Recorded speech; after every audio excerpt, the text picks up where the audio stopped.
కొరకు నన్ను ముందుగానే నిర్ణయించితివే.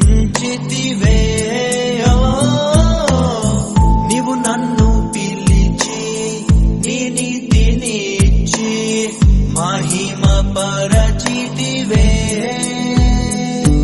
నేనేమయ్యుంటినో అందుకు కాదయ్యా, నా క్రియలను బట్టి అసలే కాదయ్యా.